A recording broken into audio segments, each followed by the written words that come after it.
If you have questions or suggestions for future podcasts, please submit them in the comment section below. Don't forget to like, share, and subscribe. Who made the market? Hi, I'm Dave Arnott, the Christian Economist.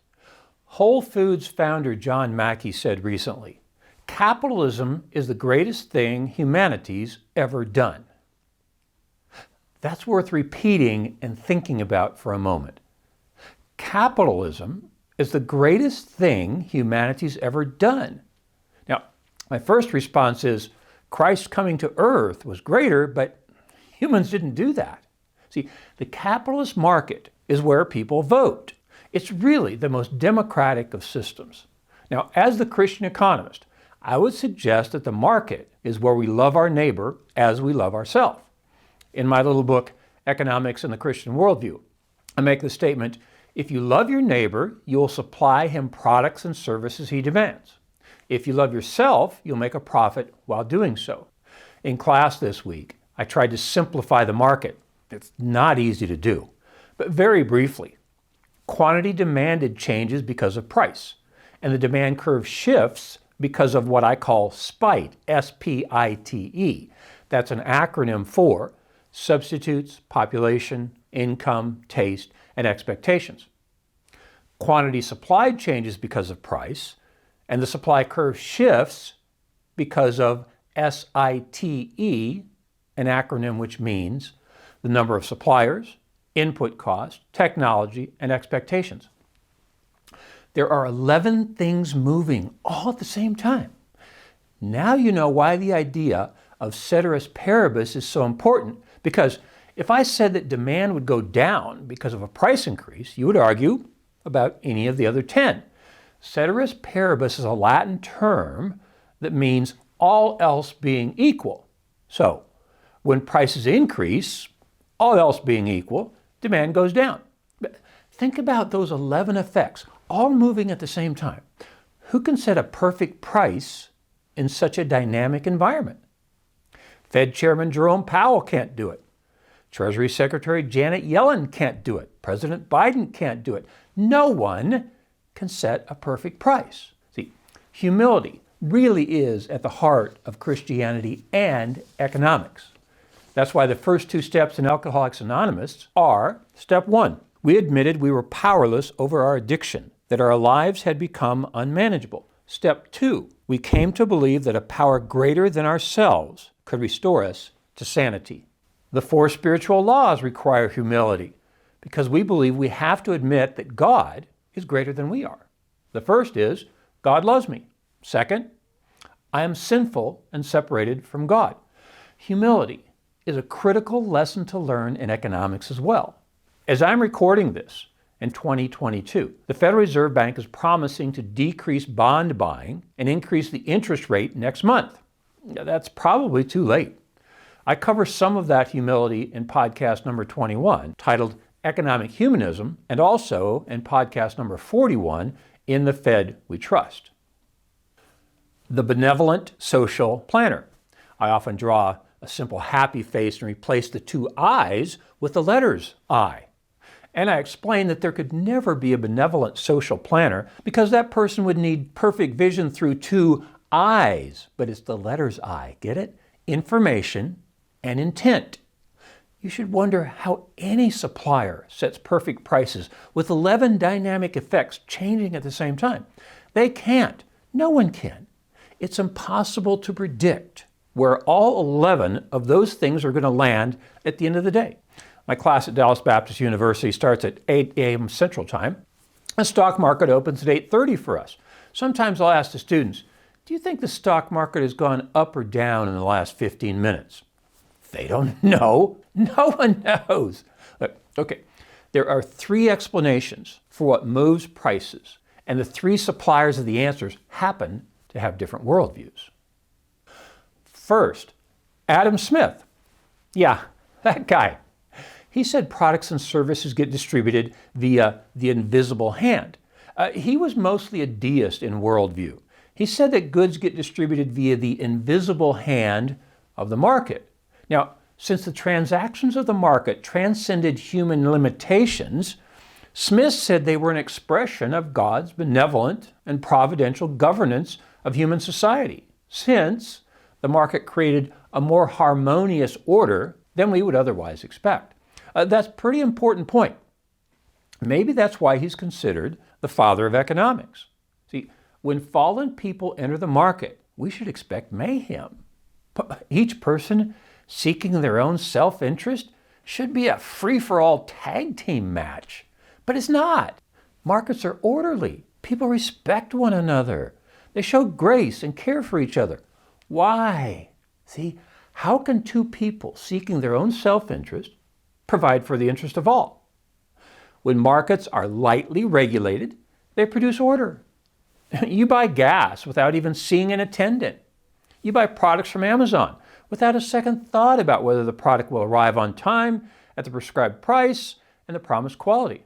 It's like something more than human behavior is at work here. Because that answer, the invisible hand from Adam Smith, is not a very satisfying answer. Because it's invisible. Let's see if we can find that invisible hand. Second, F.A. Hayek. Our second answer comes from an atheist, F.A. Hayek. Yeah, that guy. He said the market conducts transactions via spontaneous order. So the question should be, who spontaneed it? See, in philosophical terms, this is called first cause, but I'm not a very good philosopher. But the idea is that order springs from chaos, needs more investigation. Can order come from out of disorder without some push from an external source? One of the laws of thermodynamics says the world is slowing down and becoming more disordered. That's how nature works. It tends toward disorder, not order. Order can't emerge on its own. While attending a very good presentation on F.A. Hayek at the Acton Institute a couple of years ago, I asked the presenter if Hayek's idea of spontaneous order was an example of intelligent design. Maybe I gave her a title for her next presentation. And I wish I had the time and intellectual ability to marry those two ideas together. You see, intelligent design essentially says that life on Earth is so complex, it must have been designed by a supernatural entity. The book by that title was authored by Bill Dembski, and there's a think tank in Seattle called the Discovery Institute, where they do work on the subject. One of the founders is George Gilder, who wrote a classic book of Christian economics that I often quote. It's titled Wealth and Poverty. Here's how intelligent design works. When you see a sophisticated outcome, you assume there was an intelligent designer. You clicked on your keyboard today and I started talking. The computer you clicked on was intelligently designed. The internet that delivers the message was intelligently designed. Maybe even the words I'm saying are intelligently designed, but I admit to being a professor, so sometimes I profess and get off the topic. So now I will return to my subject, who made the market? Third, Jay Richards. Now let's hear from a guy with a Christian worldview. I've read about 35 books on Christian economics. It's my personal opinion that a book by Jay Richards titled Money, Greed, and God is the best of those 35. And the best line from that best book is this: markets are a stunning example of God's providence over a fallen world. It is just what we might expect of a God who, even in a fallen world, can still work all things together for good, end quote. Oh, and by the way, Jay Richards is a senior fellow at the Discovery Institute that I referred to earlier. Quoting from his book again, for the market to work right, people need private property. In the Bible, the right to have private property is an assumption. In our book, Biblical Economic Policy, Sergei Sedamatov and I say that the Old Testament command, don't steal, assumes private property. This property is exchanged in markets. Quoting Jay Richards again, so a market doesn't just distribute goods and services, it is a highly sensitive network for gathering and disseminating information that would otherwise elude us. It leads to specific prices for the goods and services of interest to the consumers. We hear a lot about the brutish, competitive nature of capitalism, about winners and losers, survival of the fittest, and the income inequality it produces. You may have even read a book on the topic. But how was that book written? printed, distributed, and sold to you. You see, we hear many criticisms of free markets, but far too little about the miracles of free cooperation and interdependence that free markets have made possible. We don't hear enough praise for the free market that delivered that book to you. Yeah, that book. The one that criticized the very free market that delivered the book. Is that market perfect? Of course not.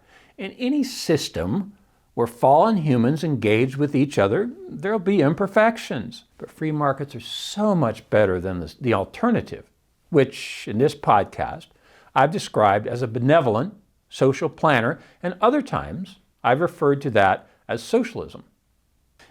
Power.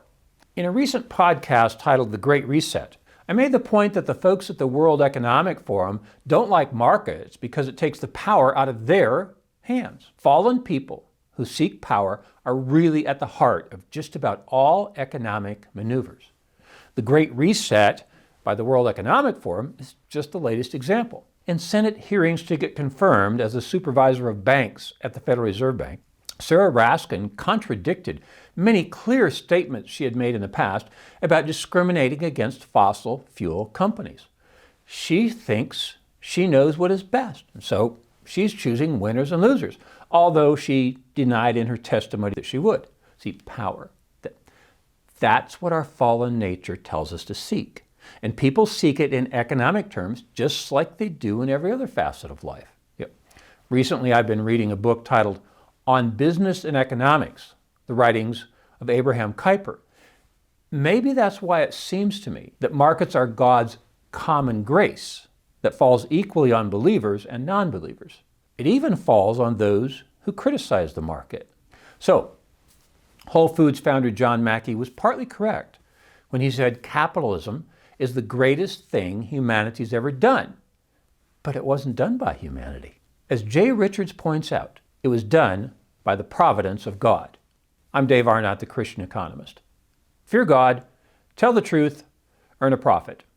See you next time. For more information, please visit us online at davearnott.com. If you have questions or suggestions for future podcasts, please submit them online or in the comments section below. Don't forget to like, share, and subscribe.